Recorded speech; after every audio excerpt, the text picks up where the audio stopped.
사사기 6장 7장 말씀입니다.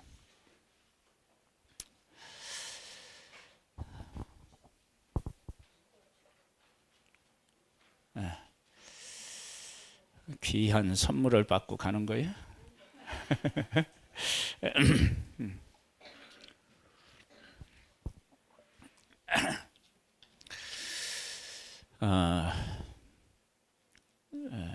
사람이 살면서 할 일이 있다는 게 참 복이에요. 노는 거 좋아하면 안 됩니다. 일하는 기쁨과 보람이 있는 그런 삶을 살아야 됩니다. 그 구들장에다가 그냥 막 등짝대고 뒹굴면 안 됩니다. 일어나서 뭐든지 열심히 하셔야 돼요. 특별히 이제 하나님의 일을 하면 우리에게 도대체 어떤 복이 있느냐, 이제 그 내용을 가지고 오늘 말씀을 나누게 될 텐데, 그 대부분의 이제 하나님의 부름을 받은 사람들의 삶을 이제 우리가 구분지어서 이제 설명할 수 있는데, 오늘 나오는 이 기드온도 그의 생애를 세 부분으로 나누어서 생각할 수 있어요. 첫 번째는 다른 사람들과 똑같이 부름받기 이전의 삶, 그리고 부름받고 하나님의 일에 함께 했을 때의 삶과 그 일이 끝났을 때의 삶, 이 세 부분으로 나눌 수 있는데, 이 세 부분으로 나누어서 기드온의 삶을 딱 생각해 보면, 내가 하나님에게 부름을 받아서 하나님의 일을 하면 이게 진짜 복이구나. 우리 성도님들은 이렇게 이제 제가 전하는 말씀을 이렇게 듣잖아요. 저는 이제 말씀을 준비하잖아요. 그러면 말씀에 대한 은혜를 사실은 누가 가장 많이 받느냐? 그러면 저예요. 물론 개떡같이 전해도 하나님의 역사가 임하면 막 찰떡같이 알아듣고 큰 은혜를 경험하는 사람도 있기는 하지만, 그냥 보편적으로 하면 말씀에 대한 은혜를 가장 많이 경험하는 사람이 저래요. 그럴 수밖에 없어요. 그리고 하나님이 저에게 깨우친 것도 제가 100% 또 전하기도 어려운 부분이 또 있어요. 그래서 하나님의 일을 누군가가 하면 그 사람은 다른 사람 곁에서 이렇게 지켜보는 사람, 이런 사람하고 다른 하나님의 은혜가 있어요. 이제 그런 은혜를 오늘 생각해 보고요. 우리 성도님들이 어떤 일이 있어도 하나님 앞에 좀 쓰임을 받는 그런 삶을 사셨으면 참 좋겠다. 그러면은 나는 교회에서 아무런 직분도 없고 그러는데 그거하고 전혀 관계가 없어요. 하나님의 부름을 받아 쓰임 받는 것은 그런 거하고 관계가 없어요. 보겠습니다. 어디를 보시냐면요, 11절 12절 말씀을 한번 볼게요. 이제 이 상황이 어떤 상황이냐 그러면, 그 사사 드보라하고 바락을 통해서 하나님의 백성을 구원해서 하나님께서 이들에게 평온을 40년 동안 주셨는데, 하나님의 백성이 또 하나님을 떠나서 악을 행해서 미디안에 의하여서 고통을 당하고 있을 때, 그때를 배경으로 해서 있었던 일입니다. 자, 7절로부터 보면은 7절로부터 볼게요. 이스라엘 자손의 미디안으로 말미암아 여호와께 부르짖었으므로 여호와께 이스라엘 자손에게 한 선지자를 보내시니 그가 그들에게 이르되 여호와께서 이같이 말씀하시기를 이스라엘의 하나님, 내가 너희를 애굽에서 인도하여 내며 너희를 그 종되었던 집에서 나오게 하여 애굽 사람의 손과 너희를 학대하는 모든 자의 손에서 너희를 건져내고 그들을 너희 앞에서 쫓아내고 그 땅을 너희에게 주었으며, 내가 또 너희에게 이르기를 나는 너희의 하나님 여호와이니 너희가 거주하는 아모리 사람의 땅의 신들을 두려워하지 말라 하였으나 너희가 내 목소리를 듣지 아니하였느니라 하셨다 하니라. 여호와의 사자가 아비에셀 사람 요아스에 속한 오므라에 이르러 상수리 나무 아래에 앉으니라. 마침 요아스의 아들 기드온이 미디안 사람에게 알리지 아니하려 하여 밀을 포도주 틀에서 타작하더니, 숨어서 타작하는 거예요. 왜 숨어서 타작하느냐? 그러면 알리고 타작하면 타작한 걸 어떻게 해요? 다 빼앗아 가기 때문입니다. 그래서 몰래 숨어서 타작해서 그것으로 연명하려고,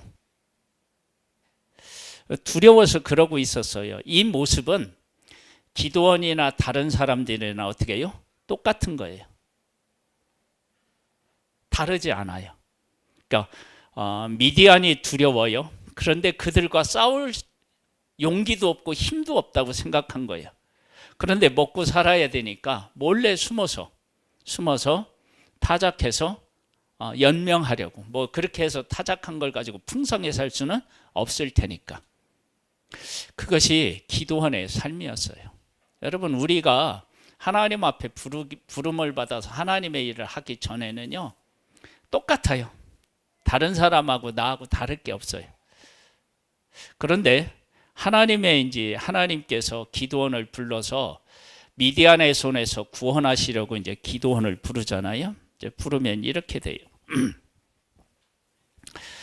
여호와의 사자가 기드온에게 나타나 이르되 큰 용사여 여호와께서 너와 함께 계시도다 하매, 그가 두려워서 포도주 틀에서 타작하고 있는데 하나님이 오셔서 뭐라고 얘기했어요?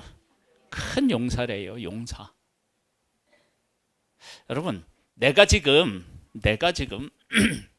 포도주 틀에서 이렇게 수확하고 있어도 하나님이 큰 용사로 부르면 포도주 틀에서 타작하고 있는 내가 아니고 하나님이 큰 용사로 부르신 그 사람이 내가 되는 거예요. 여러분, 이걸 정말 믿으셔야 돼요. 그러니까 내가 지금 어떤 상황에서 어떤 일을 하고 있느냐, 그건 현실이에요. 근데 그런 현실에 있는 나에게 하나님이 부르셔서 기드온을 부르셔요. 포도주 틀에서 타작하는 기드온을 부르셔서, 야, 너 큰 용사야. 그러면 지금 내가 포도주 틀에서 숨어서 타작하고 있지만 나는 그런 존재가 아니라 큰 용사인 겁니다. 여러분, 그래서 하나님 앞에 부름을 받아서 하나님의 일을 하게 되는 사람은 사람이 보는 내가 아닙니다. 하나님이 보시는 나로 새롭게 세워지는 거예요. 여러분, 그러니까 내가 하나님 앞에 부름을 받아서 하나님의 일을 한다는 게 얼마나 큰 복인지 모릅니다. 저는 그 사실을 분명히 믿습니다. 여러분들이 삶에서 그걸 경험하지 못했다면 그걸 꼭 경험할 수 있게 되기를 바랍니다. 지금의 내가 아니라 하나님이 불러서 하나님의 일을 시키는 나, 그런 내가 되면 정말로 인생을 새롭게 살아갈 수 있습니다. 제가 정말로 그런 존재입니다. 저는 가진 것도 없고 배운 것도 없고 정말 부족한데요. 근데 하나님께서요, 하나님을 일을 위해서 저를 부르셨나 봐요. 이럴 때 아멘 해주면 훨씬 낫는데.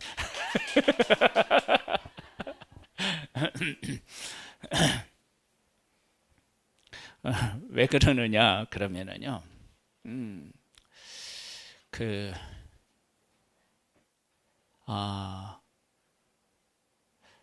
제가 도저히 생각해 보지도 못하고 그랬던 것들을 하나님께서 막 깨우쳐 주시고 막 그러는 것들을 정말로 많이 경험해서, 도대체 이게 무슨 은혜냐 막 그런 것들을 고백할 때가 정말 많아요. 이건 연구해서 되는 문제가 아니에요. 정말이에요.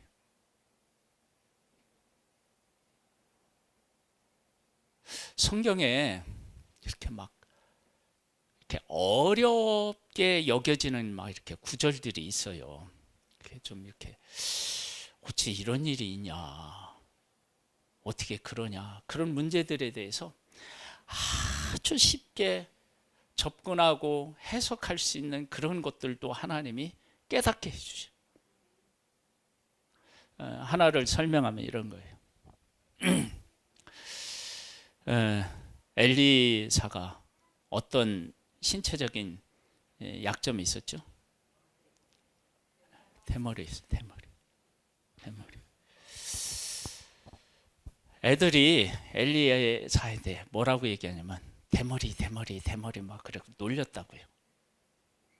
근데 그때 곰이 나와가지고 애들을 죽여요.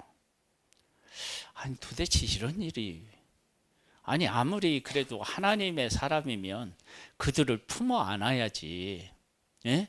어떻게 곰이 나와서 그 애들을 다 죽이게 하냐, 이건 말이 안 된다, 이건 성경도 아니고 하나님도 이러실 수가 없다, 그렇게 생각할 수 있잖아요.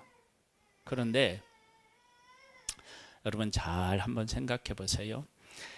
한 사회가 있어요. 우리나라가 있어요. 우리나라가 있는데 우리나라에 소중히 여겼던 그 관습, 윤리, 도덕 이런 것들이 있어요.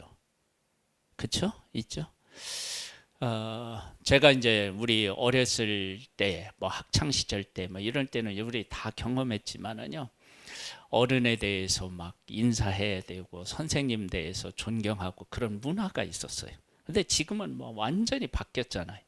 새로운 문화로 막 완전히 바뀌어 버렸어요. 그러면 하나님의 백성들에게도 하나님의 말씀으로 세워진 하나님의 나라의 문화가 있어요. 그게 이제 말씀에 순종했을 때 세워지는 건데, 그게 얼마나 무너졌느냐 그러면, 여러분 아이들은 누구로부터 배우느냐면 부모님으로부터 배워요. 그러니까 부모님들이 하나님의 선지자들을 알기를 어떻게 하느냐면 우습게 하는 거예요. 그러니까 그리고 사람을 평가할 때 뭘로 평가하느냐, 외모로 평가하고 가진 것으로 평가하고 막 그런 사회를 만들어 놓은 거예요. 그래서 아이들이 이 신체적인 것을 가지고 사람들을 막 놀리는 거예요. 그리고 하나님의 사람인 것을 아는데도 거기에 대한 경외함, 두려움을 갖지 못하고 막 놀리는 거예요. 그러면 부모님한테 그러한 부모 세대가 그랬을 때 하나님께서 그 부모 세대에 가서 야 너희들 이렇게 살면 안 된다, 하나님이 하셨을까요? 안 하셨을까요? 하셨죠. 그렇게 하는데 부모 세대가 안 듣는 거예요. 안 들면 누구를 쳐야 돼요? 자녀 세대로 통해서 구원을. 왜냐하면 그렇게 그냥 놔두면 그 시대가 다 어떻게 해요? 큰일 나니까. 그래서 그건요, 아이들을 친 게 아니에요. 누구를 친 거예요? 그 하나님의 말씀대로 살지 못하는 그들에 대해서 깨우치신 거예요. 그러니까 그 얘기를 하나님이 하신 거예요. 지금 이 누구냐면은 우리 어머님도 설교를 하고 싶으시네요.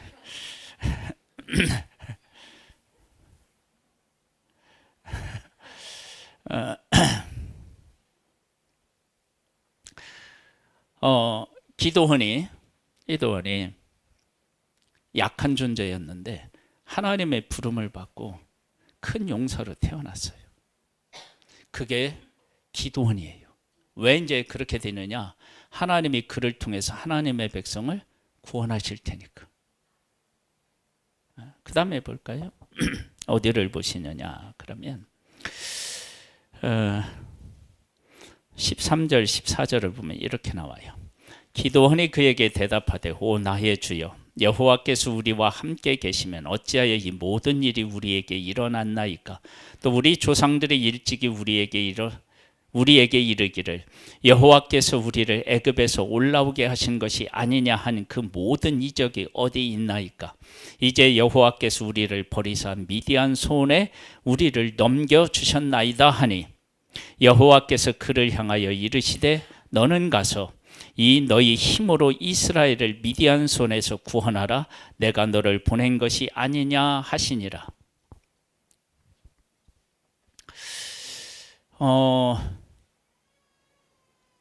누가 지금 의문을 품고 있어요? 예?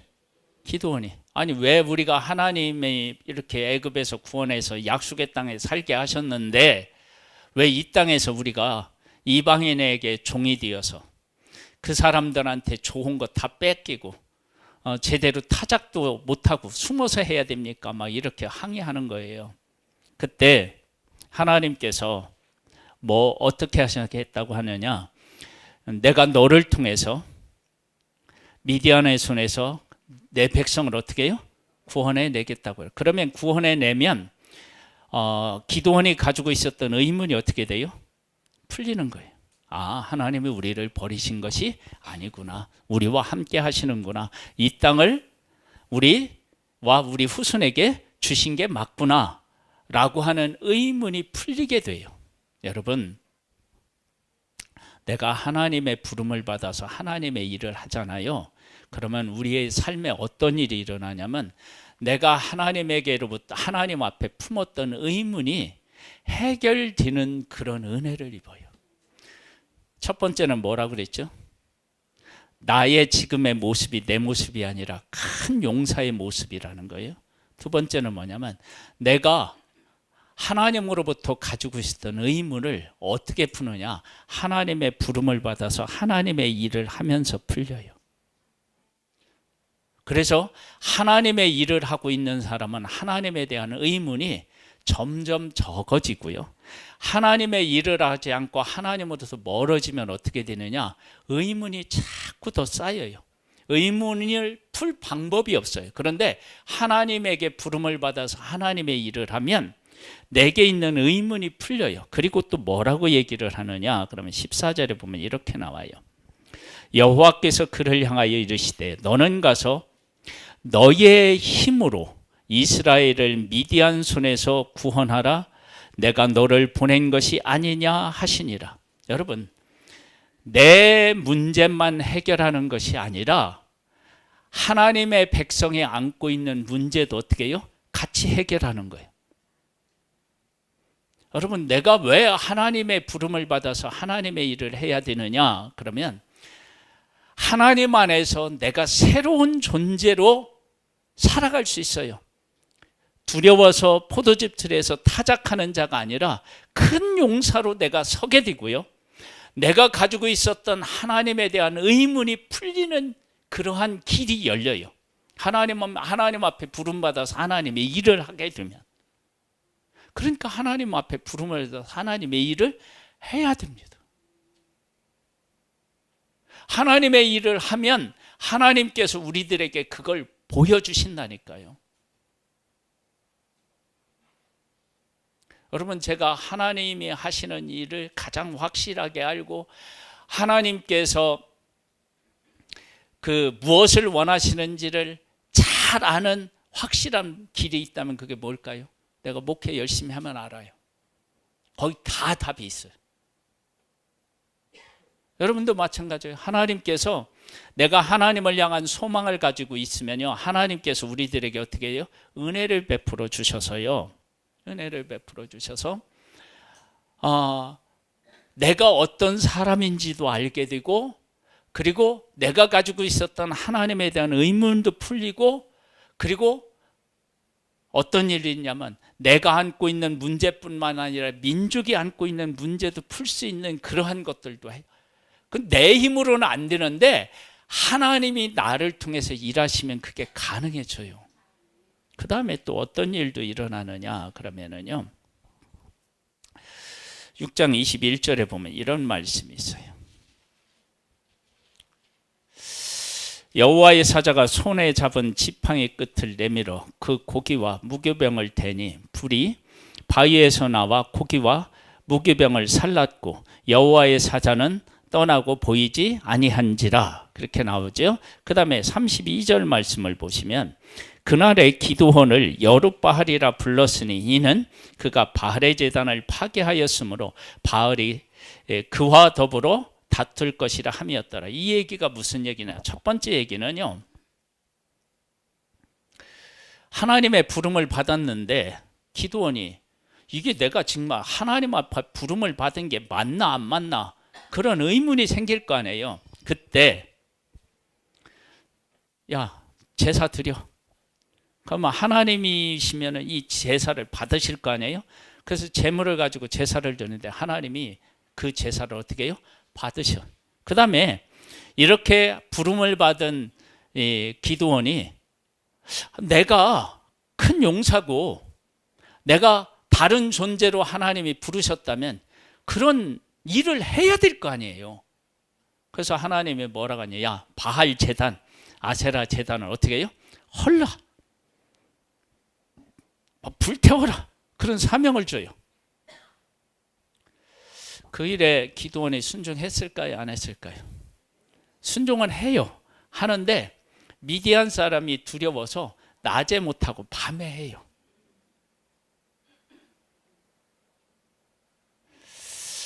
그래서 그렇게 해요. 그러면 이 기드온이 미디안 사람에게 잡혀서 죽었을까요? 안 죽었을까요? 안 죽었네. 그리고 나서 이제 하나님의 일을 하라고 이제 기드온을 부르셨잖아요. 불렀는데 기드온이 자신이 없는 거야. 자신이. 그게 어디에서도 나타나요? 밤에 가서 한 일을 통해서도 알잖아요. 그러니까 자신이 없으니까 하나님 앞에 증거를 보여달라고 그래요. 그래서 이제 증거를 어떻게 보여달라고 하느냐? 이제 손뭉치, 이렇게 양털 같은 뭉치를 이렇게 놓고 다른 데는 다른 데는 마르고 손뭉치에만 물이 있게 해주세요. 처음에 그래. 그래서 그 다음날 가서 보니까 다른 데는 마르고 손뭉치에만 물이 많아. 막 짜니까 양푼에 한가득 나와. 그래도 기드온이 확신이 없는 거야. 그래서 이번엔 반대로 해. 다른 데는 물이 있고 손은 뽀송뽀송하게 해주세요. 그래서 하나님이 또 그렇게 해주셔서 이런 일을 통해서 기드온이 어디를 향해 지금 나아가고 있어요? 하나님 나라를 향해 가고 있는데 하나님이 어떤 하나님이신지에 대한 믿음으로 나아가고 있다고요. 여러분, 믿음은요, 믿음을 주옵소서는 막 간절하게 막 목소리에 힘을 주어서 생기는 게 아니고요. 어떻게 생기냐면 내가 하나님으로부터 부름을 받아서 하나님의 일을 하잖아요. 그러면 그 일하는 가운데 기도 제목도 나오고 하나님에 대한 도움의 요청도 나오고 그런 속에서 믿음이 생겨요. 내가 이렇게 보니까 교회에 나간 지가 벌써 10년, 15년, 20년 뭐 이렇게 돼가는데 왜 나는 이렇게 믿음이 안 자랄까? 뭐 이런 혹시 고민을 하고 계시는 분 계시다면 하나님 앞에 부름을 받아 하나님의 일을 하세요. 그러면 뭐가 생기느냐면 믿음이 생겨요. 하나님을 경험하게 된다니까 그런 일들을 통해서. 그건 어디에서 우리가 확실하게 알 수 있느냐 그러면은요, 우리가 자녀를 낳아서 기르다 보면 무슨 마음을 알아요? 부모님 마음 알죠. 그렇죠? 그 부모님의 마음을 배우게 된다고요. 낳아서 기르는 과정에서 하나님의 일을 하면서 뭘 배워요? 믿음을 배우는 거예요. 믿음이 자라나는 거예요. 그 다음에 또 어디를 또 보시냐면요, 6장 38절 읽었죠? 6장 40절 말씀을 한번 보세요. 거기까지 했네요. 그다음에 7장 15절 16절 한번 보겠습니다.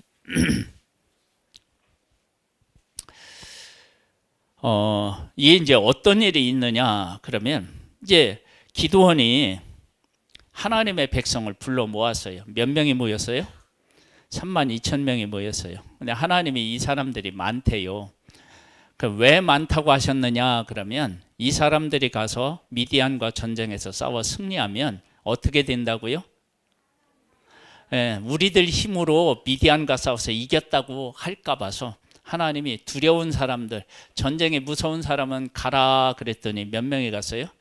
22,000명이 갔어요. 10,000명이 남았네요. 그러니까 하나님이 이도 많다 그러면서 물가 데려가서 물을 먹을 때 무릎을 꿇고 혀로 핥아먹는 사람 한쪽 무리요. 그 다음에 물을 손으로 떠서 먹는 사람 한쪽으로. 그랬더니 9,700명 대 300명으로 나뉜 거예요. 그래서 하나님께서 300명, 그래서 이게 손으로 이렇게 물을 떠가지고 이렇게 혀로 핥아먹는 사람 300명을 가지고 싸우라게 하겠다는 거야. 이제 그렇게 하나님이 계획을 세우셨으니까 이제 지금 이제 하나님이 함께 하시는 걸 다 보여주셨잖아요. 보여주셨는데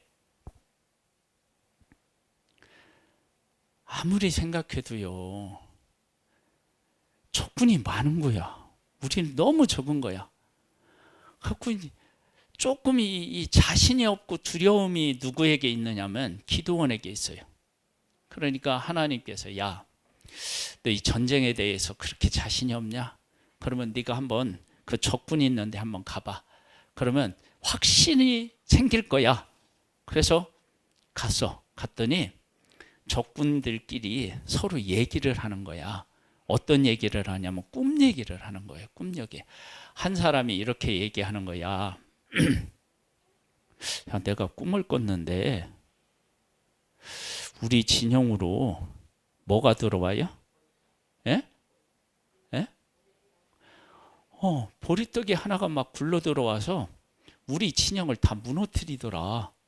그 얘기를 했더니 한 친구가 그 꿈에 대한 해석을 요셉처럼 하는 거야.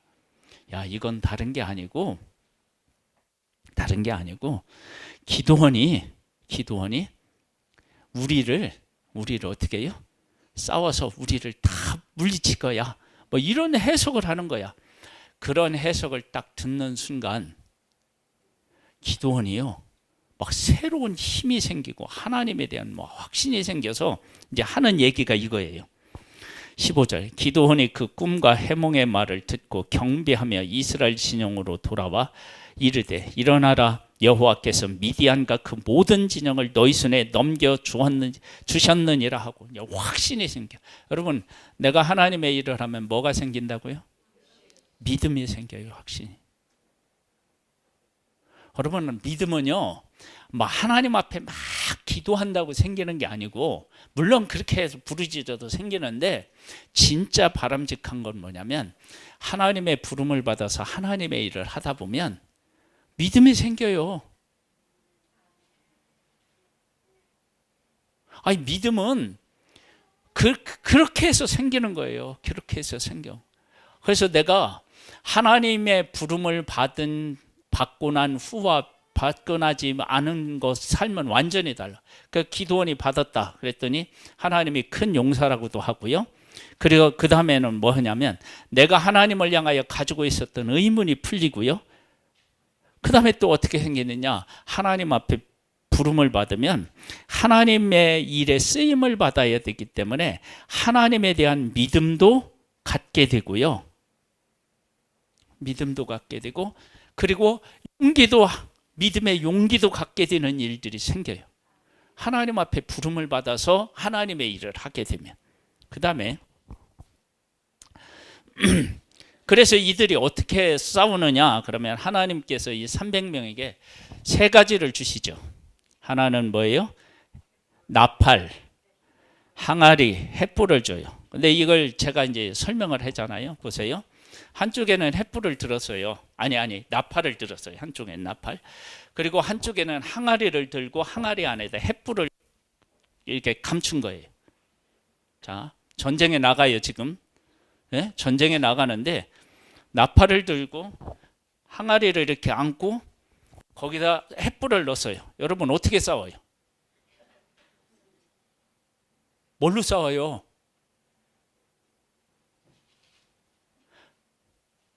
이건 전쟁 나가는 사람의 복장과 그 소유한 물건이 아니에요. 이건 이렇게 갖고는 싸울 수가 없어요. 하나님이 왜 이렇게 하셨느냐 그러면 이 싸움은 내가 한 싸움이다, 하는 싸움이다, 그걸 보여주려고. 그러니까 300명 가지고도 안 되지만 그들이 가지고 있는 것은 더더욱이나 안 되는 거예요. 만약에 우리 상식적으로 말하면 300명을 하나님이 허락하셨다 그러면 하나님이 그때 당시에 뭐 이렇게 그때 당시는 뭐 활을 쏘고 막 이랬을 거 아니에요. 칼을 가지고. 이럴 때 하나님께서 그들에게 막 소충을 막 주시고 그렇게 싸우시고 막 하신다 그러면은 이해가 되겠지만 그것도 아니고 아무것도 주지 않고 하나의 나팔을 듣고 항아리를 안고 항아리 안에다 횃불을 숨기래. 여러분 이렇게 가지고는 싸울 수 없어요. 근데 그렇게 싸우래요. 왜냐하면 내가 이 전쟁에서 싸워서 내가 승리케 하는 거다. 왜 하나님이 그렇게 하셨느냐 그러면 하나님의 백성들이 지금까지 어떤 생각을 하고 있었느냐 그러면 우리가 힘이 약해서 우리의 성이 견고하지 않아서 우리가 가지고 있는 무기가 변변치 않아서 그래서 미디안에게 패해서 이렇게 고생을 하고 있다 하고 보이는 것을 가지고 자기들의 존재를 생각하고 있었던 거예요. 그때 하나님께서 야 너희들이 무기가 없고 성이 견고하지 않고 또 너희가 훈련되지 않고 이래서 미디안 사람들에게 지배를 받고 있는 게 아니고 너희들이 나를 떠나서 너희들 마음대로 살기 때문이야 라고 하는 그 본질적인 것을 깨우치기 위해서 이 전쟁에 아무런 무기도 주지 않고 사람도 300명밖에 안 되고 그쪽 적군은 어디에요? 10만 명이 넘는 거예요. 뭐 어떻게 싸워요? 그러니까 하나님께서 하나님의 백성들에게 너희들이 지금 이 고통을 겪는 것은 나를 떠나서 그런 거야. 내가 미디안 손에 너희를 붙였기 때문이야. 내가 미디안과 싸워서 이기게 할 때 너희들이 아무것도 안 해도 내가 그들을 물리쳐서 너희들에게 평안을 선물할 수 있어. 그래서 그렇게 해서 기드온이 싸워서 승리해서 얼마 동안 평안하게 살 수 있었어요? 40년을 평안하게 살 수 있었어요. 여러분 하나님의 부름을 받아서 하나님의 일을 하면 이렇게 하나님을 경험하고 하나님의 뜻을 깨달아 아는 그런 놀라운 일들을 경험하게 돼요. 만약에 기드온이 이 일을 하지 않았다 그러면 기드온의 삶은 어땠을까요? 포도즙 틀에서 숨어서 타작하는 그런 삶을 지속할 수밖에 없었을 거예요. 그런데 하나님의 부름을 받고 하나님의 일을 하니까 큰 용사로 태어났고 자기가 가지고 있었던 의문이 풀렸고 하나님에 대한 믿음에 대한 확신이 생긴 거예요. 그래서 그런 믿음의 확신이 어떻게 되냐? 나팔과 항아리와 횃불을 가지고 적군과 싸우라 300명하고 싸우라는데 전혀 두려워하지 않고 그들과 맞서 싸워요. 여러분 우리 인생이 그렇게 바뀔 수 있다니까요. 하나님의 부름을 받아 하나님의 일을 하면 그렇게 바뀌어요. 그런데 그 다음에 이제 문제가 생겨요. 뭐냐면 그렇게 해서 기드온이 하나님의 백성을 구원했잖아요. 이제 구원하고 나면 기드온의 사명이 그것을 어떻게 해요? 거의 일단락지했잖아요. 구원하기 위해서 부름을 받아서. 그 다음에 기드온이 어떻게 하는지 알아요? 끝나고 나서 백성들이 야 기드온한테 우리를 다스리는 왕이 되라, 지도자가 되라. 그러니까 나 안 다스리겠다 그렇게 얘기를 해요. 뭐 거기까지는 좋아요. 그런데 그 다음 어떻게 하느냐? 전리품 중에서 금 야 니네 빼내 가져오라고 해놓고서 그 가져와서 무엇을 만드냐면 에봇을 만들어요. 에봇. 그럼 만들어 놓으니까 하나님의 백성이 그 에봇을 어떻게 써요? 음란하게 섬겼어요. 그리고 나서 어떤 일들이 있냐? 그 평안한 동안에, 하나님이 주시는 40년 평안 동안에 기드온이 뭐를 하느냐? 아내들을 많이 얻어요. 자식들을 많이 낳는데 몇 명을 낳느냐? 아내들로부터 70명을 낳아요. 그리고 첩도 얻어가지고 한 명의 아들을 낳아요. 그런데 그 다음에 어떤 일이 생기는지 알아요? 한 명이, 이 첩이 아내들로부터 낳은 70명을요 다 죽여요. 그리고 한 명만 남아요. 보세요. 하나님의 사명이 끝나고 난 후에 기드온의 삶을 한번 보세요. 어떤 삶이었나? 하나님 앞에 부름을 받아서 하나님의 일을 하고 있는 기드온을 보고요, 그 사명이 끝나고 난 기드온을 보세요. 차이가 나요, 안 나요? 나잖아요. 여러분, 그래서 끝까지 내가 하나님 앞에 부름을 받는 그날까지 하나님의 부름을 받아서 하나님의 일에 쓰임을 받는다는 게 얼마나 중요한 일인지 몰라요. 여러분, 우리 저와 우리 성도님들의 삶의 소망이 있기를 바라요. 어떤 소망이냐면, 하나님, 내가 하나님 앞에 부름을 받을 때까지요, 하나님이 저에게 맡겨주는 사명이 있기를 바라고요, 그 사명을 이루면서 살아가는 복된 사람이 되기를 원해요. 왜 그러느냐? 하나님 앞에 부름을 받으면요, 내가 큰 용사라는 것도 알게 되고요, 내가 의문을 품었던 것도 해결되는 것도 알게 되고요, 믿음이 자라나게 되고요, 싸움에서 승리하게 되고요, 그 승리는 나만의 승리가 아니라 이스라엘의 승리가 돼요. 그렇게 귀하게 기드온이 쓰임을 받았는데, 그리고 나서 구원하는 일을 마치고 나서는 그 다음에 그 기드온은 에봇을 만들어서 백성을 음란하게 섬기게 하고, 자식을 많이 낳았는데 이 자식이 다 죽어.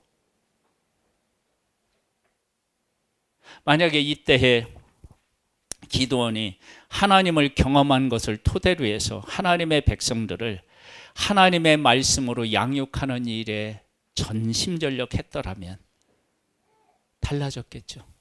여러분, 하나님 앞에 부름을 받아 쓰임 받았을 때 기드온과 그 이후의 삶이 달라지는 모습을 봐요. 여러분, 그래서 우리가 하나님의 부름을 받아서 끝까지 하나님의 말씀에 순종하면 그게 복이에요.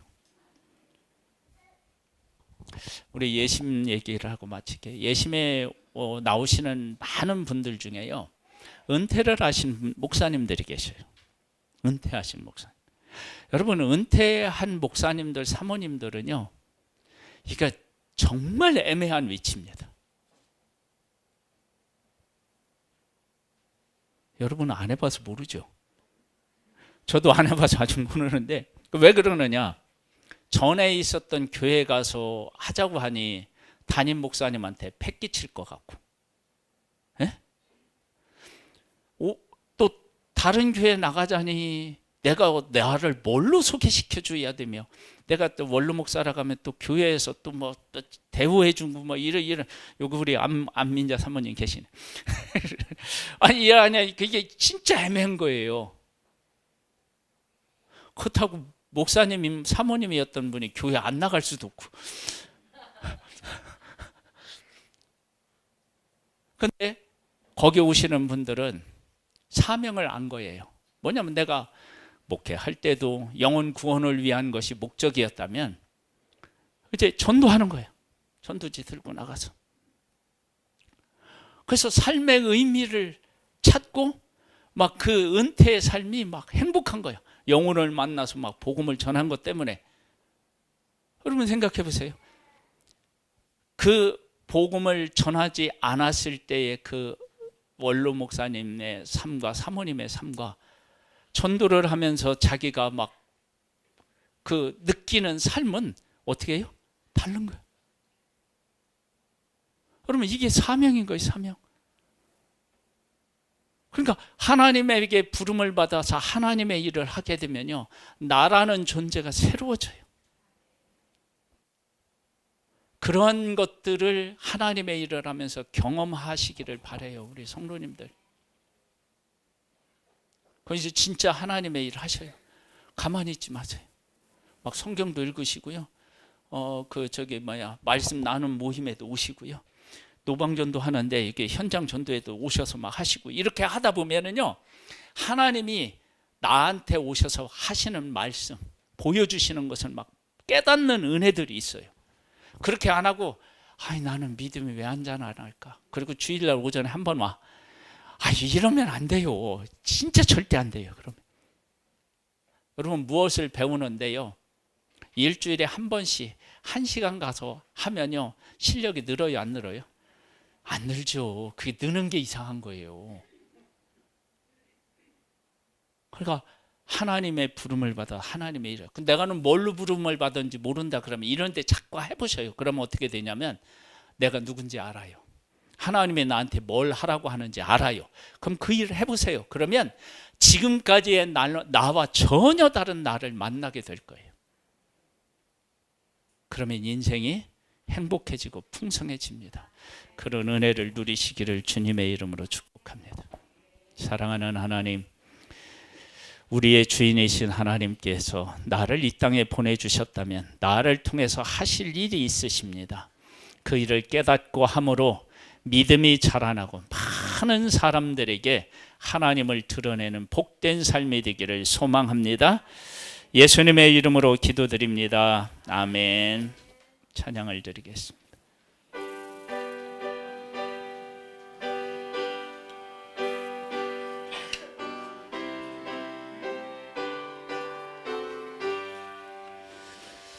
주